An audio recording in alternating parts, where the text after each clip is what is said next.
चला आता आपण खेकड्याला फोडणी द्यायचं तयारी चालू झाली. पातेलं गरम करायला ठेवलंय. आता तेल टाकलंय. तेल गरम झालं की मग त्याच्यामध्ये आपल्याला ठेचलेली लसूण टाकायचे आणि कढीपत्ता. हे मी तेजपत्ता पण टाकणार आहे. जास्त मी खडे मसाले टाकणार नाही आहे याच्यामध्ये, कारण आमच्या आणि हा कढीपत्ता. आणि हे जे मी मगाशी चरबी, खेकड्यामध्ये जी चरबी असते ती ठेवली होती ना, ती आता ह्याच्यामध्ये टाकायची. त्याने काय होतं, फ्लेवरही छान येतो आणि खायलाही टेस्टी लागते.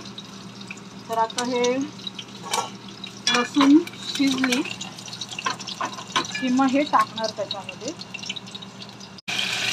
याच्यामध्ये टाकणार आणि चांगलं तेल सुटेपर्यंत त्याला मी परतणार आहे, कारण आधी ती भाजलेला नव्हता ना. सुगंध छान आला याचा, कारण मी त्याच्यामध्ये चरबी टाकली. खेकड्यातली चरबी ही कधी फेकून द्यायची नाही, ती फोडणीला टाकायची असते. ती ट्रिक मला आईने माझ्या सांगितली. आता मसाल्यामध्ये मी थोडंसं मीठ टाकते, 2 चम्मच, कारण मसाल्याला मीठ लागलं पाहिजे ना. आणि इथे हळद टाकणार आहे.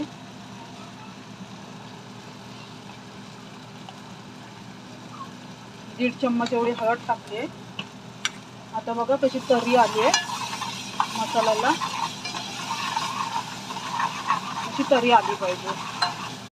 आता मसाल्यामध्ये मी थोडंसं मीठ टाकते, 2 चम्मच, कारण मसाल्याला मीठ लागलं पाहिजे ना. आणि इथे हळद टाकणार आहे.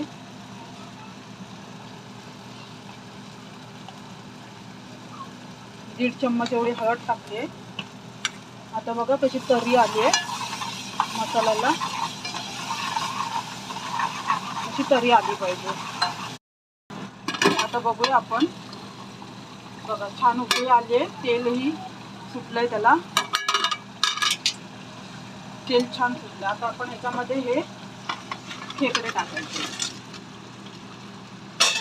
आणि त्याला छान मसाला लागेल असं परतून द्यायचं.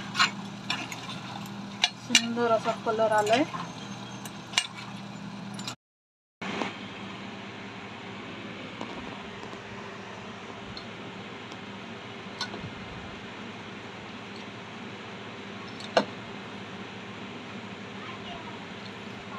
किती छान झालंय.